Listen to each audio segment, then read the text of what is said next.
अब इस कॉन्सेप्ट को देख लेते हैं, इन्फिनेटिव वाले को।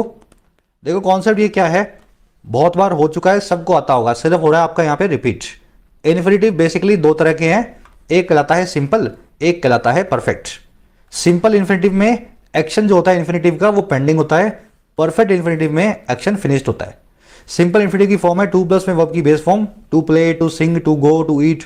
परफेक्ट इन्फिनेटिव की फॉर्म है टू प्लस हैव प्लस में वर्ब की third form, to have played, to have gone, to have slept, है ना। अब ये जो सिंपल इन्फिनेटिव और परफेक्ट आपको मैंने दिखाया, ये एक्टिव में दिखाया है, इसके साथ साथ इनकी पैसिव फॉर्म भी होती है। पैसिव फॉर्म तब लगेगी जब एक्शन जो हुआ है, जो पेंडिंग है सिंपल में, या जो एक्शन फिनिश्ड है परफेक्ट में, उस एक्शन का रिसीवर सेंटेंस का सब्जेक्ट है। अगर वो एक्शन सब्जेक्ट के ऊपर हो रहा है तब इन्फिनेटिव को पैसिव में बदलना होगा। एक्शन पेंडिंग है तो सिंपल इन्फिनेटिव का पैसिव, एक्शन फिनिश्ड है तो परफेक्ट इन्फिनेटिव का पैसिव। और ये इनकी स्ट्रक्चर्स है पैसिव के अंदर, टू बी V3 और टू हैव बीन V3। अब जिसने एक्टिव पैसिव पढ़े हैं अच्छे से, तो आप जानते हैं बी प्लस में वर्ब की थर्ड फॉर्म ही पैसिव होता है। तो यहां से लेकर के यहां तक आने में कोई दिक्कत नहीं आएगी। देखो टू का टू लिख दिया, हैव का हैव लिख दिया, V3 का तो V3 बनाना ही था, और बीच में बिन लगा दिया, क्योंकि हैव के बाद में सिर्फ बिन आ सकता है वर्ब की थर्ड फॉर्म। तो टू हैव बिन V3 बन जाता है परफेक्ट का पैसिव। और यहां देखो टू का टू लिख दिया, बेस फॉर्म को वर्ब की थर्ड फॉर्म में बदल दिया पैसिव में V3 चाहिए ही, और बीच में लगा दिया बी, क्योंकि टू के बाद में वर्ब की बेस फॉर्म आती है, तो इसलिए बी फैमिली का बी ही यहां पे सेट होगा। तो ये थोड़ा सा सिस्टम सा बना हुआ है, लॉजिकली समझोगे तो आपके समझ में आएगा। अब मैं इसको प्रैक्टिकली कुछ सेंटेंसेस जरिए आपके सामने इलस्ट्रेट करूंगा। वी नीड टू, अब यहां पे लीव फॉर्म की एक वर्ब चाहिए, लीव वर्ब की एक फॉर्म चाहिए, चाहे तो लिखो टू लीव, चाहे लिखो टू बी लेफ्ट, चाहे लिखो टू हैव लेफ्ट, चाहे लिखो टू हैव बीन लेफ्ट, चारों में से कुछ भी। तो we need to leave for home now. अब बताओ यहां पे कौन सी फॉर्म लगेगी इस वर्ब की, कौन सा इन्फिनेटिव लगाएं, मुझे बताओ। नीड वर्ब और लीव वर्ब में से पहले कौन सा काम होगा? हमें जरूरत है घर जाने की, पहले हमें जरूरत हुई या पहले हम चले गए? अरे भाई चले गए तो जरूरत ही कैसे हुई? पहले जरूरत हुई फिर हम चले गए।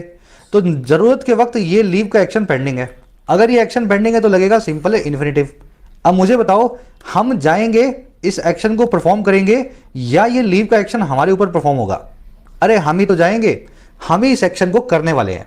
तो हम करने वाले हैं तो एक्टिव में लगाएंगे, एक्शन पेंडिंग है तो सिंपल आएगा, यहां पे टू प्लस वर्ब की बेस फॉर्म। तो मैं यहां लिख दूंगा we need to leave for home now. Logically आप देख रहे हो कौन सा इन्फिनेटिव लग रहा है, बिल्कुल फॉर्मूला के साथ में। अगला सेंटेंस देखो, इस फॉर्मूला को अप्लाई करो। The soldier needs to award for his bravery. Soldier को जरूरत है अवार्ड दिए जाने की उसकी बहादुरी के लिए, ब्रेवरी के लिए। अब मुझे बताओ पहले नीड होगी या पहले अवार्ड दिया जाएगा? अरे भाई जरूरत होगी तभी तो अवार्ड देंगे ना, पहले कुछ काम करेगा सोल्जर, फिर उसकी जरूरत होगी अवार्ड देने की, फिर उसको अवार्ड मिलेगा। तो अवार्ड वाला एक्शन तो अभी भी पेंडिंग है। अच्छा पेंडिंग तो है, लेकिन क्या इस एक्शन को सोल्जर ने परफॉर्म किया है? नहीं सर, सोल्जर को अवार्ड दिया जाएगा, परफॉर्म तो कोई और करेगा। हो सकता है पीएम अवार्ड दें, हो सकता है प्रेसिडेंट दें।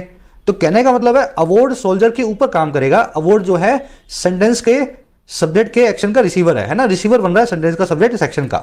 तो सिंपल इन्फिनेटिव तो आएगा पेंडिंग एक्शन का, लेकिन आएगा पैसिव के अंदर, ना कि एक्टिव में। तो अगर मैं ऐसा लिख देता हूं ना, we the soldier needs to award, तो ये गलत हो जाएगा। मुझे लिखना चाहिए the soldier needs to be awarded. आ गया सेंटेंस पूरा समझ में? कॉन्सेप्ट समझना है आपको, ये सब तो आप इजीली कर लोगे एक बार अगर आपने सीख लिया तो। टू बी प्लस में वर्ब की third form needs to be awarded. अब ऐसे ही she seems to lose her car keys, वो दिखाई देती है अपनी कार की चाबियां खो चुकी है। ऐसा दिखाई देता है कार की चाबियां खो चुकी है। पहले ये बताओ चाबी खोएगी या पहले दिखाई देगा? पहले वो चाबी खोएगी, फिर उसके चेहरे से दिखाई देगा कि उसने खो दी है, वो हर जगह ढूंढेगी, है ना। तो पहले ये काम हो चुका है, ये एक्शन फिनिश्ड है, फिर ये दूसरा काम हो रहा है। फिनिश्ड एक्शन के लिए परफेक्ट इन्फिनेटिव लगेगा, और कार की चाबी भी शी नहीं खोई है तो ये एक्शन की डूअर भी है। अगर एक्शन की डूअर है तो परफेक्ट इन्फिनेटिव एक्टिव में लगेगा, जो कि होता है टू हैव V3। तो मैं लिखूंगा she seems to have lost her car keys. आगे बात समझ में? ये काम तो पहले ही हो चुका है और करने वाली शी है, तो सीम्स टू हैव लॉस्ट ऐसा मुझे लिखना चाहिए। लेकिन चौथे में देखो, हर कार की सीम टू लॉस्ट समवेयर, ऐसा दिखाई देता है उसकी कार की कीज कहीं खो चुकी हैं, उसकी कार की कीज जो है दिखाई देती है कहीं खो चुकी हैं। अब देखो यहां भी काम तो पहले हो चुका है, पैसिव में जो है परफेक्ट में हो चुका है, क्योंकि कार की कीज अगर खोई होंगी तभी हमें दिखाई देंगी कि वो खो गई है, तभी देख के लगेगा कि वो कहीं नहीं मिल रही। तो ये काम तो होगा परफेक्ट में, लेकिन ये होगा पैसिव में। अब कीज जो है वो खोई हैं, वो खोई गई हैं किसी के द्वारा। कीज ने किसी को नहीं खोया है, चाबी को खोया गया है, चाबी के ऊपर काम हो रहा है। यहां तो लड़की ने चाबी खोई थी, यहां पे चाबी ने किसी को नहीं खोया, चाबी को खोया गया है।